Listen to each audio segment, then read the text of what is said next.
ጃኮብ ሃርሎን ማለት ካትሪን ከምትባል ሚስቱ ጆሻ የሚባል ልጅ ወልዶ የሚኖር ምንም የማያውቅ ደላላ ነበረ። ታዲያ ይሄንን መስኪን ሰው እንዲህ ካለ የተረጋጋ ሰውነትና ምንም ከማያውቅ ደላላነት በአንድ ጊዜ በከተማ ውስጥ የሚፈራ እስር ቤት ሆኖ እንኳን ትዕዛዝ ሲሰጣቸው ውጭ ያሉ ሰዎች በአንድ የሚፈጽሙለት ኃያል መኒ የተባለ ሰው እንዴት ሊሆን ይችላል?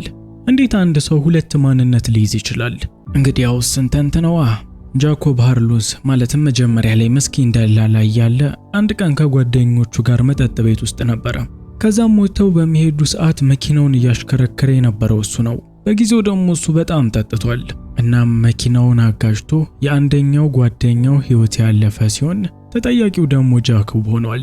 ምንም እንኳን ሆን ብሎ የጓደኛውን ሕይወት ባይነጥቅም በአደጋ ቢሆንም የሞተው ጠጥታ ማሽከርከርክ ያንተ ኃላፊነት አለመውሰድ ነው ተብሎ ለሚቀጥሉት 7 ዓመታትም በእስር ቤት እንዲቆይ ተፈርዶበታል።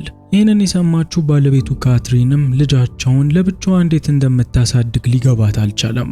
እናም አይምሮዋ ይህንን እውነት ነው ብሎ መቀበል ስላልቻለ መታመም ጀምራለች። ይህ በእንዲህ እንዳለ ጃኮብ ገና እስር ቤት በገባ በመጀመሪያው ቀን እዚህ የሚጠብቀው መጥፎ ነገር እንዳለ ገብቶታል። በእስር ቤት ውስጥ ያሉት ጉልበተኞች ኮስተር ያለ ፊት ካላዩ ያንን ሰው መደብደብ ከዛም ይከፍ ሊያደርጉት ስለሚችሉ ብቻ ፈርቷል።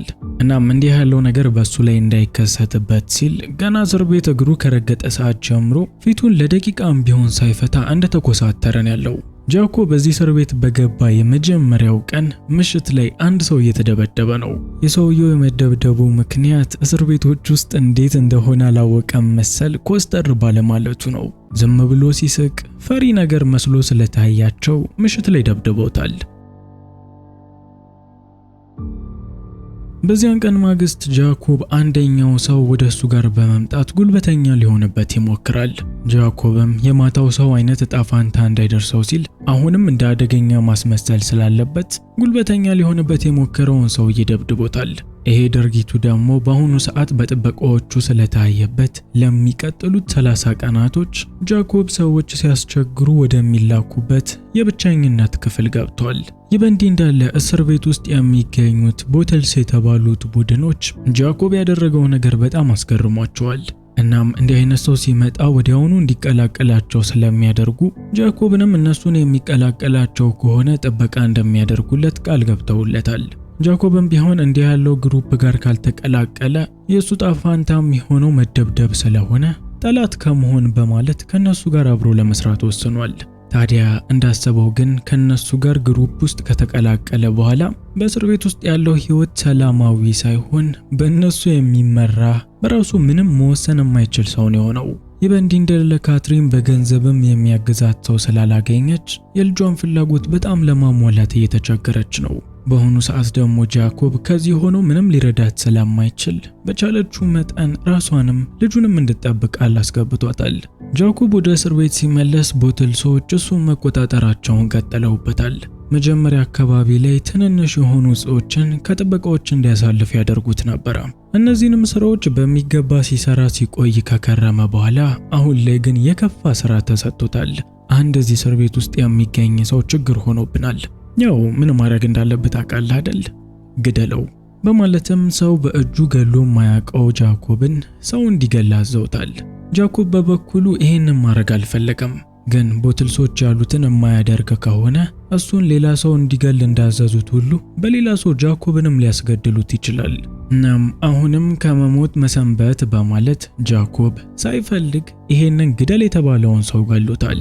ታዲያ ከዚች ቅስፈት በኋላ ነበረ ምስኪኑ ደላላ ጃኮብ ሃርሎን ጠፍቶ መኒ የሚወለደው።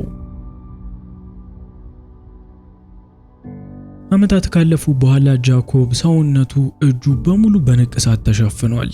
በእስር ቤት ውስጥ ያለው ዝናም ከፍ ያለ ሲሆን ጃኮብ ከሚለው ስሙ በተጨማሪ መኒ በሚለው የቅጽል ስሙ ከእስር ቤት ውስጥም ከእስር ቤት ውጭም ባሉ ሰዎች ይታወቃል። እባካችሁን ቪዲዮውን ላይክ፣ ቻናሉን ሰብስክራይብ በማድረግ አግዙን፣ ምንም አይቆርጥባችሁም። ጃኮብም ረጅም ዓመታትን በእስር ቤት እንደማሳለፉ መጠን አሁን ላይ የራሱን ግሩፕ መስርቷል። ከግሩፑ አባላቶች መካከልም ሻትገን የተባለው ሰው ሄርማን ጎሜዝ ስለተባለ አንድ እስረኛና እሱ ስለሚመራው የሲሬኖ ቡድን እየነገረው ነው። ሻትጋንም መጥቶ ይሄንን ከተናገረ ብዙም ሳይቆይ በሁለቱ ቡድኖች መካከል ኃይለኛ ጸብ ተነስቷል። በዚህ ጸብ መሃል ጃኮብ ማለትም አዲሱ መኒ አንድ ሰው ገሏል። እንደፈለገውም ዋና ዓላማውም ተሳክቶለታል። ሄርማን ጎሜዝ መሬት ላይ ተኝተው በነበረ ሰዓት ከዚህ በኋላ በቻለው አቅም ከጃኮብ ጋር አብሮ እንደሚሰራ ነግሮታል። ይሁንና ጃኮብ በዚህ ጸብ መሃል የአንድ ሰው ሕይወት ሲያጠፋ የደህንነት ካሜራዎች ቀርጸውት ስለነበር የሚታሰርበት ዕድሜ ለ9 ዓመት ተራዝሟል። የባለቤቷን መለቀቅ ደግሞ በጉጉት ትጠብቀው የነበረችው ካትሪን ይህንን በሰማች ሰዓት በጣም አዝናለች። ከምንም በላይ ደግሞ የሚያስከፋው ባለቤቷ ጃኮብ እንደ መቀየሩና መኒ እንደመሆኑ መጠን እሷንም ልጇንም ማናገር አለመፈለጉ ነው። ከዚህ በኋላ ጃኮብ ሃርሎ የሚባል ሰው የለም፣ እኔን እስከ መፈጠር ይረስታችሁ ሕይወታችሁን ቀጥሉ በማለትም ለካትሪን ነግሯታል። ትዕይንቱ ሲቀየር ጃኮብ ወደ ሌላ እስር ቤት መጥቷል። በዚህ እስር ቤት ውስጥ የሚገኙት በጣም ውስን ታራሚዎች ሲሆኑ እነዚህም ለፖሊሶች ለያዥ ገናዥ ያስቸገሩ ኃይለኛ ሰዎች ናቸው። ጃኮብም ገና ወደዚህ እስር ቤት ከመግባቱ ሬድውድ የተባለውን ሰው አግኝቶታል። ለጃኮብ ወሬ የተነገረው ሬድውድ የሁሉም የበላይ እንደሆነ ነበረ። ሬድውድ ግን ራሱ እንደሚለው ከሆነ ከኔ በላይ ዘ ቢስት የተባለው ይፈራል፣ በእስር ቤት ውስጥም ሆነ ከእስር ቤት ውጪ ባሉት ሰዎች የተከበረው እሱ ነው በማለት ስለ ቢስት ነግሮታል። ጃኮብም ይህን እንደሰማ ቢስት የተባለውን ሰው ማየት ስለፈለገ አውቆ ከእስረኞቹ መካከል ከአንደኛው ጋር ተጣልቷል።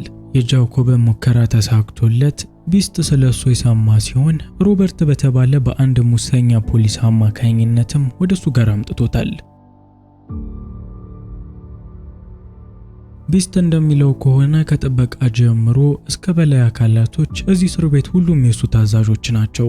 እዚህም ያለሁት ቦታውን ስለምወደው ነው እንጂ መውጣት ካስፈለገኝ መውጣት እችላለሁ በማለት በዚህ ያለው ኑሮ ከየትኛውም ቦታ የተመቸና ደህንነቱ የተጠበቀ እንደሆነ ይናገራል። ታሪኩን ለማሳጠር የተወሰኑ ዓመታቶችን ወደፊት እንሻገር። በአሁኑ ሰዓት ጃኮብ አብዛኛውን የቅጣት ዓመታቶች የጨረሰ ሲሆን የቀሩት ዓመታቶችም ተቀንሶለት ከእስር ቤት የሚወጣበት ቀን ደርሷል። ይህንን የሰማው ቢስት ደግሞ ጃኮብን ከእስር ቤት ከመውጣቱ በፊት ልክ ነፃነትህን እንዳገኘ የምታገኛቸው ሰዎች አሉ፣ እናም ከነሱ የሚሰጡህን መሳሪያ ተቀብለህ እኔ ወደምልህ ቦታ ታደርሰዋለህ በማለት ፈቃደኝነቱን እንኳን ሳይጠይቀው ለጃኮብ ትዕዛዝ ሰጥቶታል። ጃኮብም ቢሆን በህይወት ከዚህ መውጣት ከፈለገ የግዴታ ሁሉንም እሺ ማለት ስላለበት ትዕዛዙን ተቀብሎታል። ትዕይንቱ ሲቀየር በመጨረሻም ጃኮብ ከእስር ቤት ወጥቷል። ገና እንደወጣም ቢስት ያላቸውን ሰዎች ያገኛቸው ሲሆን እነዚህ ሰዎችም ቀድሞ እሱ የነበረበት እስር ቤት የነበሩ ናቸው። ጃኮብም ከእስር ቤት ወጥቶ እነዚህን ሰዎች ካገኘ በኋላ ወደ ባለቤቱም ወደ ልጁም አልሄደም። ይልቁንም ከነሻትጋን ጋር ተገናኝቶ ከእስር ቤት መለቀቁን በማስመልከት አሪፍ ምሽት እያሳለፉ ነው። ፕሮግራሙም ከተጀመረ በኋላ ለተወሰኑ ሰዓታቶች በሰላም መሄድ ችሎ ነበር። ሆኖም ከተወሰኑ ሰዓታቶች በኋላ ሆን ብሎ ጃኮብን ለማጥቃት የታሰበ ተኩስ የተከፈተ ሲሆን ይህንንም ማን እንዳደረገው እነሻትጋን እንኳን አያውቁም። እድል ቀንቶት ጃኮብ ደግሞ ከዚህ አደጋ በሰላም መትረፍ የቻለ ሲሆን በዚያን ቀን ማግስትም ከሁሉም ተደብቆ ወደ ባለቤቱ ካትሪን ጋር መጥቷል። ለካትሪንም ገንዘብ በሚሰጣት ሰዓት ካትሪን አልቀበልም ለማለት ሞክራ ነበር። ጃኮብ ግን ፍላጎቷ ምን እንደሆነ እንኳን ለማዳመጥ ጊዜ ስላልነበረው ያመጣላትን ገንዘብ ሰጥቷት እሷንም ልጁንም እንደሚወዳቸው በመናገር ከቦታው ላይ ለቆ ሄዷል። ከዛን ጊዜ በኋላ ካትሪን ተከታትለው ልጇን ይዛ ወደ እሱ ቤት መጣ ነበር። ጃኮብም ከሱ ተለይቶ ልጁ ምን ያህል እንዳደገ በተመለከተ ሰዓት እንደ አባት ራሱን ወቅሶታል። አሁንም ቢሆን ከልጁ ጋር መቆየት ይፈልጋል። ነገር ግን እነዛ አውሬዎች ቤተሰቡን ካወቁበት ሊገሉበት ይችላል። እናም የነሱን ደህንነት ለመጠበቅ ያለው ብቸኛ አማራጭ ራሱን ከነሱ ማራቅ ስለነበር ካትሪንና ጆሽን ከዚህ እንዲሄዱ በመናገር በሩን በላያቸው ላይ ዘግቶባቸዋል። ይህ በእንዲህ እንዳለ በከተማ ውስጥ የሚገኝ ኤድ የተባለ ፖሊስ ዛሬ ምሽት ከተማ ውስጥ ሊደረግ የተዘጋጀውን ከባድ የጦር መሳሪያ ዝውውር ጥቆማ ተሰጥቶታል። አሁን ላይ ለኤድ ጥቆማ የተሰጠው ዝውውር ጃኮብ በቢስት ትዕዛዝ መሰረት ሊያዘዋውረው የተዘጋጀው መሳሪያ ነው። ይህንን መረጃ ደግሞ ለፖሊሱ አሳልፎ የሰጠው ሻትገን ነው። የዛን ቀን ምሽትም የጃኮብን መለቀቅ አስመልክቶ እየጠጡ በነበረ ሰዓት ሆን ብሎ ሰዎች እንዲገሉት የላከውም ራሱ ሻትገን ነው። ሻትገን ይህንን የሚያደርግበት ምክንያት ከዚህ ቀደም በጃኮብ ጋር እስር ቤት እየተዋወቁ ሳለ አሁን ላይ ጃኮብ ከቢስት ጋር በመሆኑና ከሱም ከፍ ያለ ደረጃ በማግኘቱ ቅናት ተሰምቶት ነው። በሌላ በኩል ጃኮብ ደግሞ ሁሉንም ነገር ደርሶበታል። ወዲያውኑም ሻትገን የሚኖርበት ቤት የመጣ ሲሆን ሻትገንንም ወዲያውኑ ገሉት። ለፖሊሶች ጥቆማ የሰጠበትን ስልክ ወስዶበታል። ምሽት ላይ ጃኮብ ዝውውሩን እንደመሰረዝ አሊያም ወደ ሌላ ቦታ እንደመቀየር ሆን ብሎ እዛው ቦታ ላይ መጥቷል። ለፖሊሶቹም እርግጠኛ እንዲሆኑ በወሰደው በሻትገን ስልክ አማካኝነት አሁን ላይ ሰዎቹ እየተቀባበሉ ነው በማለት መልእክት ልኮላቸዋል። ፖሊሶቹም ቢሆን ይህ ቴክስት እንደደረሳቸው ወዲያውኑ ቦታው ላይ የሚገኙትን ሰዎች የተወሰኑትን ተኩሰው ያቆሰሏቸው ሲሆን እነ ጃኮብን ደግሞ በቁጥጥር ስር አውለዋቸዋል። ጃኮብም ገና ከእስር ቤት ከመውጣቱ ሳምንታትን እንኳን ሳያስቆጥር ተመልሶ እዛው መጥቷል።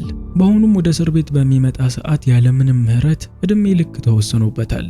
በሌላ በኩል አረመኔው ቢስት ደግሞ ጃኮብ እያወቀ ቦታ እንደመቀየር ፖሊሶቹ እንዲመጡ ማድረጉን አውቆበታል። ፖሊሶቹም ከቦታው ላይ ሳይሄዱ ቤተሰቡን እንደሚገልበት ዝቶበታል። በሌላ በኩል ጃኮብ ይሄ እንደሚመጣ አስቀድሞ ያውቅ ነበር። እናም ወደ እስር ቤት ከመምጣቱ በፊት ምላጭ ደብቆ የገባ ሲሆን በአሁኑ ሰዓትም ይሄ ምላጭ በእጁ ላይ ይገኛል። በሌላ በኩል ቢስት አሁንም ቤተሰቡን እንደሚገልበት እየዛተ ነው።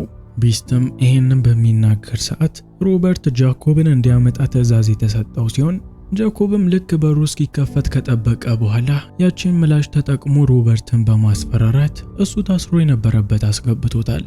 ከዛም ከሮበርት ላይ በግድ የቢስትን ቁልፍ የተቀበለው ሲሆን የቢስትንም በር በመክፈት ሁለቱ መሃል ኃይለኛ ፍልሚያ ተጀምሯል። መቼም ጃኮብ በእጁ ላይ ምላጭ እንዳለ የረሳቸው አይመስለኝም።